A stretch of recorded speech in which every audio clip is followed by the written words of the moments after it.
I have filed public interest litigation in the Honorable Supreme Court of India. Today, the Honorable Supreme Court of India has passed an incredible order about this Tirupati Laddu controversy. Number one, I asked for the CBI inquiry. They have done exactly that, appointing the CBI officers to investigate along with food experts and state police instead of sit inquiry appointed by Chandrababu Naidu CM. I have also asked the gag order for interim the politicians not to talk nonsense about this for their political gain, and also to make Tirupati as the union territory. That will be heard in the weeks to come. But I thank the Honorable Supreme Court for this wonderful direction. Supreme court of India ఈరోజు ఒక మంచి direction ఇచ్చింది. నేను అడిగిన ప్రకారం నేను వేసిన బిల్లులో మెయిన్ ప్రేయర్ ఏంటంటే లడ్డూలో నెయ్యి కల్తీ జరగలేదని నా అభిప్రాయం. సిబిఐ ఎంక్వైరీ చేయించండి. చంద్రబాబు నాయుడు గారు సిట్ ఎంక్వైరీ చేశారు.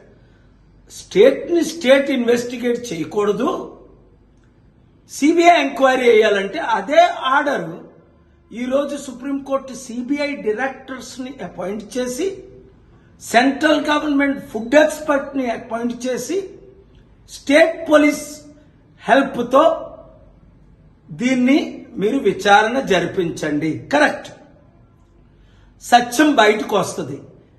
ఈ లోపుని ఇష్టం వచ్చినట్టు చంద్రబాబు నాయుడు గారు, పవన్ కళ్యాణ్, టీడీపీ నేతలు లేదా జనసేన పొలిటిసైజ్ చేసి డ్రామాలు ఆడొద్దు. గ్యాగ్ ఆర్డర్ అడిగాను, అలాగే తిరుపతిని యూనియన్ టెరిటరీ చేయమని అడిగాను. అది వెకేషన్ తర్వాత కొద్ది రోజుల్లో వింటారు. ఈ ఆర్డర్ ద్వారా మనకి అన్ని విధాల లాభం ఏంటంటే, ప్రజల్లో ఒక అశాంతి లేకుండా శాంతిగా ఉండాలని నా కోరిక. హిందువులు హిందూ ధర్మాన్ని నమ్ముతారు, క్రైస్తవులు నా వల్లే క్రీస్తు ఏకైక రక్షకుడిగా నమ్ముతారు. నేను హిందువులు గౌరవిస్తాను, ముస్లింలు గౌరవిస్తాను, క్రైస్తవు. మరి హిందూ అనేక మందిని మనోభావన గురి చేశారు కదా చంద్రబాబు నాయుడు గారు, పవన్ కళ్యాణ్, ఇతరులు ఇచ్చిన స్టేట్మెంట్ లడ్డూలో కల్తీ జరిగిందని సుప్రీంకోర్టు దాన్ని అబ్జెక్షన్ రైజ్ చేశారు కదా. అలాగే ఇక్కడ కొండా సురేఖ ఇష్టం వచ్చినట్టు వాగి అదుపు లేకుండా ఒక మంత్రి అయి కూడా ఒక యాక్ట్రెస్, మంచి యాక్ట్రెస్ ని అనేక విధాలుగా మాట్లాడడం మీరు ఈ పొలిటీషియన్స్ నుండి మనకి దేశంలో ముక్తి రావాలి. ఈరోజు తెలంగాణ హైకోర్టులో కూడా అదే ఆర్గ్యూ చేశారు. మన దేశం వెనకబడిపోవడానికి కారణం ఏంటి? 3 ట్రిలియన్ జీడిపి సంవత్సరానికి, చైనాది 18 ట్రిలియన్, అమెరికాది 35 ట్రిలియన్. కారణం రాజకీయ నాయకులే.